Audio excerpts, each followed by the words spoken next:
News और general knowledge के लिए हमारे चैनल को सब्सक्राइब कीजिए। Twin brother died. परिवार ने भाइयों की शुरुआती इलाज घर पर ही किया। उन्होंने लगा कि बुखार चला जाएगा, लेकिन ऐसा नहीं हुआ। उनके पिता ने बताया कि ऑक्सीजन का स्तर 90 पर पहुंचने के बाद डॉक्टर ने दोनों को अस्पताल ले जाने का एडमिट करने की सलाह दी। ये मामला है मेरठ का। कोरोना वायरस की महामारी के बीच कई लोगों का घर तो उजड़ गया है, लेकिन उत्तर प्रदेश के मेरठ के रहने वाले रोफल परिवार की कहानी बेहद दर्दनाक ही कहा जा सकती है।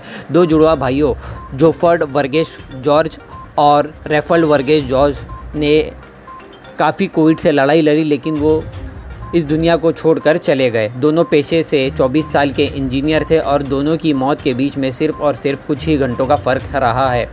धरती पर एक साथ आए, मतलब एक साथ पैदा हुए और दुनिया को भी एक साथ ही अलविदा कहकर चले गए।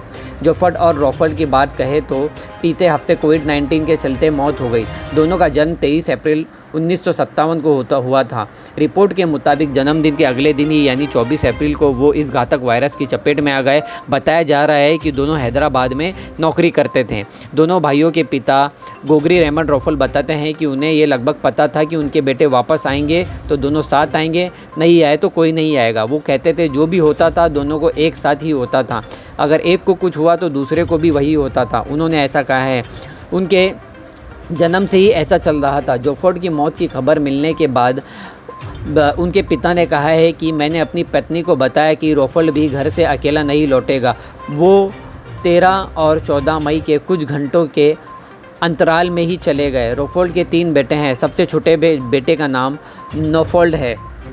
परिवार ने भाइयों की शुरुआती इलाज घर पर किया। उन्हें लगा कि बुखार चला जाएगा, लेकिन ऐसा नहीं था। उनके पिता ने बताया कि ऑक्सीजन का स्तर 90 पर पहुंचा। उसके बाद डॉक्टर से सलाह लेने के बाद दोनों भाइयों को अस्पताल में भर्ती किया। दोनों भाइयों की पहली रिपोर्ट में कोरोना संक्रमण की पुष्टि हुई, लेकिन कुछ दिनों बाद दूसरी RT-PCR रिपोर्ट नेगेटिव आई।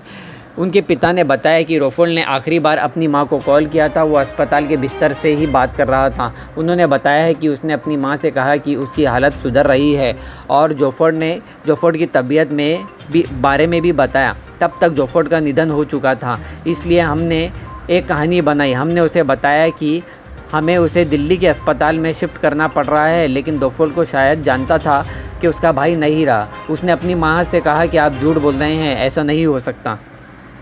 ऐसे ही ताज़ा तरीन खबरों के लिए हमारे चैनल को सब्सक्राइब करना मत भूलिएगा।